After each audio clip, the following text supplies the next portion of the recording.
এখানকার যারা দায়িত্ব পালন করবেন তারা যেরকম দায়িত্বের দিক থেকে জাতির সামনে মডেল হবেন, রাষ্ট্রের পক্ষ থেকেও তাদের প্রতি যে দায়িত্ব রয়েছে সেই দায়িত্বটাও হতে হবে সকল মসজিদের জন্য মডেল।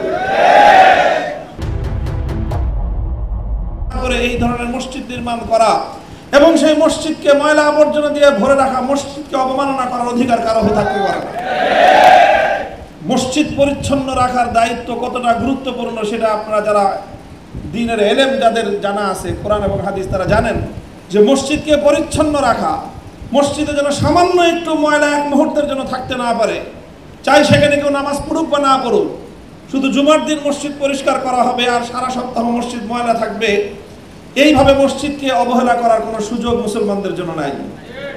কাজে যখন এই 3 তলা 4 তলা বিশাল বিশাল ইমারত তৈরি করা হলো, তখনই রাষ্ট্রের দায়িত্ব এবং কর্তব্য ছিল মসজিদ নির্মাণ করার আগে এই মসজিদকে পরিষ্কার পরিচ্ছন্ন রাখবে, এই মসজিদ কিভাবে আবাদ হবে, এই মসজিদ থেকে কিভাবে তার কার্যক্রমগুলো পরিচালিত হবে।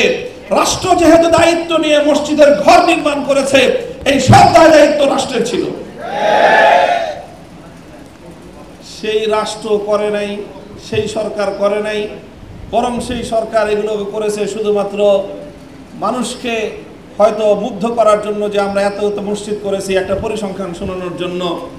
এই সমালোচনা করে বর্তমান অথবা ভবিষ্যৎ কোনো সরকার তার দায়িত্ব এড়াতে পারবে না।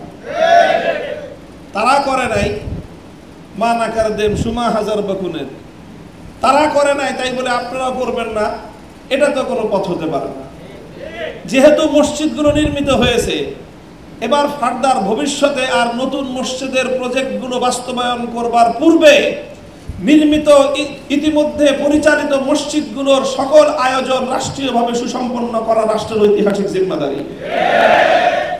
নাম দিয়েছি মডেল মসজিদ, জাতির সামনে যদি সেটা মডেল না হয় তাহলে এর দায় সরকার এবং রাষ্ট্রকে বহন করতে হয়।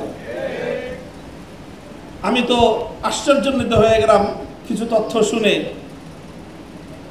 যে একটা মডেল মসজিদ যেটাকে সরকারের সাথে সম্পৃক্ত যে মসজিদের কার্যক্রম, সেই মসজিদগুলোতে বিদ্যুৎ বিল সরকারিভাবে পরিশোধ করার ব্যবস্থা নাই। মসজিদের ইমাম সাহেবানরা মুসল্লিদের কাছ থেকে চাঁদা কালেকশন করে তারপরে সেই মসজিদের বিল পরিশোধ করবে। মসজিদের ইমাম, মুয়াজ্জিন এবং যারা নাকি মসজিদের খেদমতের দায়িত্বে নিয়োজিত, তাদের ন্যূনতম বর্তমান সময়ের বিবেচনায় তাদের যে ন্যূনতম প্রয়োজন পূরণ করার মতো সাধারণ মানের যেই বেতন ভাতা, সেটারও কোনো নিশ্চয়তা পর্যন্ত নাই। তাহলে এটাকে যদি মডেল মসজিদ নাম দিয়ে থাকি, তাহলে এখানকার ইমামও হবে ইমামের মডেল, এখানকার ইমামের বেতন ভাতা সুবিধাটাও হবে মডেল ভাতা সুবিধা, এখানকার মুয়াজ্জিনও হবে মডেল মুয়াজ্জিন, এখানকার মুয়াজ্জিনের বেতন ভাতাও হবে মডেল বেতন ভাতা, এবং এখানকার যারা দায়িত্ব পালন করবেন তারা যেরকম দায়িত্বের দিক থেকে জাতির সামনে মডেল হবেন, রাষ্ট্রের পক্ষ থেকেও তাদের প্রতি যে দায়িত্ব রয়েছে সেই দায়িত্বটাও হতে হবে সকল মসজিদের জন্য মডেল। কাজে এই জন্য স্পষ্ট আমাদের বার্তা, এই যা কিছু করা হয়েছে, 500-600 মসজিদ করার কথা, অর্ধেকের বেশি বাস্তবায়িত হয়েছে। এগুলোর অবকাঠামোর পাশাপাশি তার অভ্যন্তরীণ যেই সকল শূন্যতাগুলি রয়ে গেছে, সেই শূন্যতাগুলি আগে পূরণ করার ব্যবস্থা করা হোক।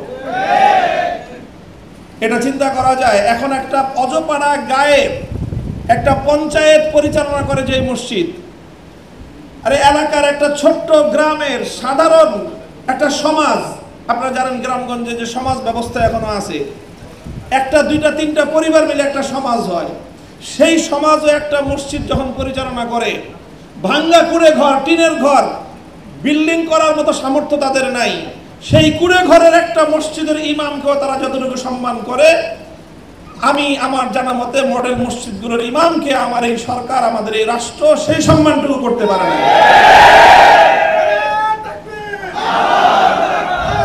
কাজেই এই জায়গা থেকে এটা যেন আর বেশি সামনে আলোচনায় না আসে, রাষ্ট্রের জন্য অনেক লজ্জা এবং কলঙ্কেরও বিষয় হয়ে দাঁড়াবে। তার আগেই আমাদের সরকার, আমাদের রাষ্ট্র যেন সেই বিষয়ে কার্যকর উদ্যোগ গ্রহণ করে। সবচেয়ে বেশি আসবে যেহেতু মসজিদগুলোর দায় দায়িত্ব ধর্ম মন্ত্রণালয়ের উপর, এবং ইসলামিক ফাউন্ডেশনের সাথে সংশ্লিষ্ট ধর্ম মন্ত্রণালয়, ধর্মমন্ত্রী আলহামদুলিল্লাহ তিনি বাংলাদেশের প্রথিতযশা একজন আলেম। বর্তমান সময়ে মানুষ তাকায় থাকে ধর্ম মন্ত্রণালয়ের, ধর্মমন্ত্রীর, আলেম ওলামাদের, হুজুরদের কোনো ভুল ত্রুটি পাওয়া যায় কিনা। কাজে আমরা সেই জায়গা থেকে বলবো যে আলহামদুলিল্লাহ ওলামায়ে কেরাম, আলেম সমাজ যখন কোনো দায়িত্ব তাদের কাঁধে অর্পিত হয়, তারা অন্য 10 জনের চেয়ে আরো ভালো আমানতদারির সাথে, আরো ভালো দক্ষতা এবং যোগ্যতার সাথে সে দায়িত্ব পালন করার নজির তারা রেখে যান।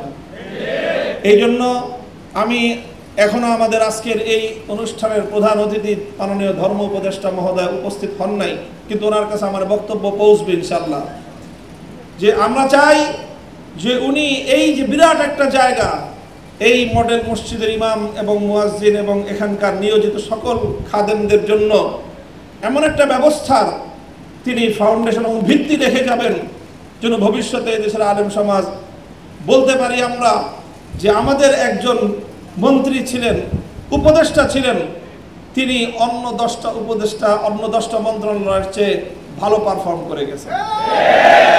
এটা আমরা বলতে চাই এবং আমাদের সেই আস্থা আছে যে আলহামদুলিল্লাহ আমাদের ধর্ম উপদেষ্টা মহোদয়ের সেই দক্ষতা এবং যোগ্যতা আছে। তবে সমস্যা আমরা এটাও জানি যে দেশের যে পরিচালনা ব্যবস্থা, এই পরিচালনা ব্যবস্থায় নানা ধরনের প্রতিবন্ধকতা আছে। আর বিশেষ করে আলেম ওলামা এবং হুজুররা তারা সমাজে সচ্ছলভাবে, সুন্দরভাবে দায়িত্ব পালন করবে, এটা দেখলেই অনেকের শরীরের মধ্যে চুলকানির উপদ্রব তৈরি হয়। তো তাদের বিবেচনা করে ধর্ম মন্ত্রণালয় চলতে পারে না।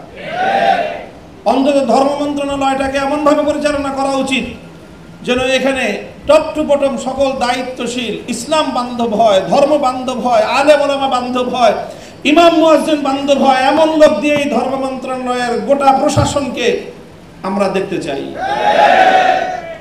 আমার সর্বশেষ কথা আপনাদের উদ্দেশ্যে, ইমাম সাহেবান, আমি শুরুতে একটা কথা বলা শুরু করেছিলাম, আমার ঘর, আমার পরিবার, আমরা আত্মসমালোচনার জায়গা থেকে বলবো।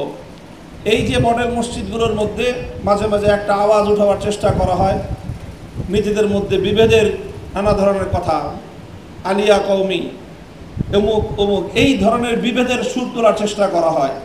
আমি আপনাদের সকলকে এই অনুরোধ করব, আল্লাহর ওয়াস্তে, মা বালু দাওয়া জাহিলিয়াতিন দাউহা ফাইন্নাহা মুনতিনাতুন, দাউহা ফাইন্নাহা মুনতিনাতুন।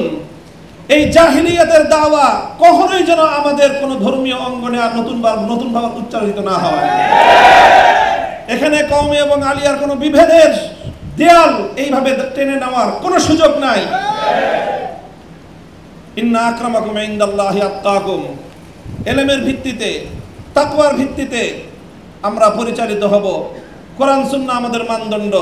আকাবির এবং আসলাফ, পূর্বসূরীরা, সাহাবায়ে কেরাম থেকে বর্তমান সময় পর্যন্ত যারা ইসলামের সঠিক আলমবারদার, ইমাম মুজতাহিদিন, আমাদের সালাফে সালেহিন, তাদের নকশে কদম এবং তাদের আদর্শকে সামনে রেখে আমরা যে যেখান থেকে পড়াশোনা করেছি, আমাদের শেকড় এক জায়গায়, সোনার মদিনায়, আমাদের শেকড় এক জায়গায়, সেটা হলো কোরআন এবং সুন্নাহ। সেই কোরআন এবং সুন্নাহর ভিত্তিতে আমরা সম্মিলিতভাবে আমাদের কার্যক্রমকে পরিচালনা করবো ইনশাআল্লাহ। আল্লাহ পাক রব্বুল আলামিন আমাদেরকে তৌফিক দান করুন।